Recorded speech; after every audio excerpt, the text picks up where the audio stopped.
Yes, football history. Some say it is full of drama, passion, and unforgettable moments. But here, we tell it in the most boring way possible. Welcome to the story of the very first FIFA World Cup, 1930. It was the year when FIFA decided that football needed a proper international competition. Until then, the Olympic Games were the biggest stage for football. But in 1928, at the Amsterdam Olympics, FIFA president Jules Rimet thought, why not make something bigger, something separate, something called the World Cup? So the decision was made. The first tournament would take place in 1930. The host country, Uruguay. Why Uruguay? Well, because they had just celebrated their 100th year of independence in 1929. And also because their national team had won the Olympic gold medals in 1924 and 1928. Oh, and yes, Uruguay promised to build brand new stadiums, including the Centenario in Montevideo, just for the occasion. FIFA thought, that sounds fine. Now, teams. Back then, things were not so easy. There were no automatic qualifications, no group draws like today. Invitations were simply sent to FIFA member nations. 13 teams accepted. Only 4 came from Europe: France, Belgium, Romania, and Yugoslavia. Why so few? Because traveling from Europe to South America in 1930 was not exactly convenient. There were no airplanes crossing the Atlantic yet, so the teams had to spend weeks on ships. Some didn't bother. England, for example, wasn't even part of FIFA at that time. Yes, the so-called home of football missed the first World Cup. The rest of the teams were from the Americas: Argentina, Brazil, Bolivia, Chile, Mexico, Paraguay, Peru, the United States, and of course, Uruguay. So, 13 nations, 1 new trophy, and an experiment in global football. The format was simple: 4 groups, no seeding, no complicated pots. Group winners would go straight to the semifinals. That's it. Done. The very first World Cup match took place on July 13th, 1930. 2 matches, actually, on the same day.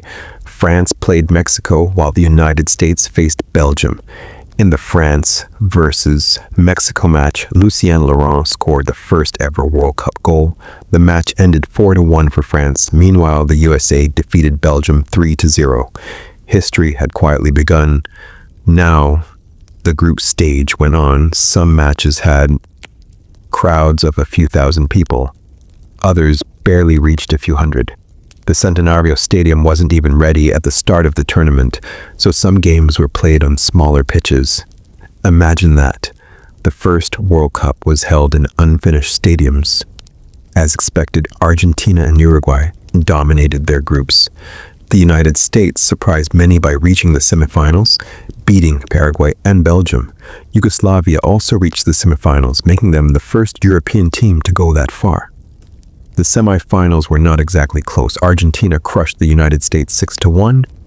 Uruguay did the same against Yugoslavia, also 6-1. This set up the inevitable final, Argentina versus Uruguay, a classic rivalry even back then. The final was held on July 30th, 1930 at the Estadio Centenario, finally completed with a crowd of around 93,000 people. There was so much tension that special security measures were taken, and even the referee was brought in from Belgium to avoid accusations of bias. The match itself was intense, but we will describe it boringly. Argentina scored first, then Uruguay equalized. Argentina led 2-1 at halftime, but in the second half, Uruguay came back strongly and scored 3 more goals. The final result, Uruguay 4, Argentina 2.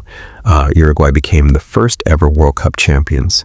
Their captain, Jose Gnasazzi, lifted the Jules Rimet Trophy, and history was made. The aftermath? Uruguay celebrated for days. Argentina, not so much. In fact, political tensions between the two nations grew stronger. Meanwhile, European nations were still hesitant about the idea of traveling so far for football. Nobody yet imagined what the World Cup would become. The 1930 World Cup had no official qualification rounds. It had no trophy ceremony like we see today. There were no golden boots or golden gloves, only a small tournament, 13 teams, 18 matches, and one champion, Uruguay. And that was it. The first FIFA World Cup. No fancy technology, no giant TV broadcasts, no VAR, no social media debates. Just a few teams, some boats, a new stadium, and a trophy that would start a tradition lasting nearly a century.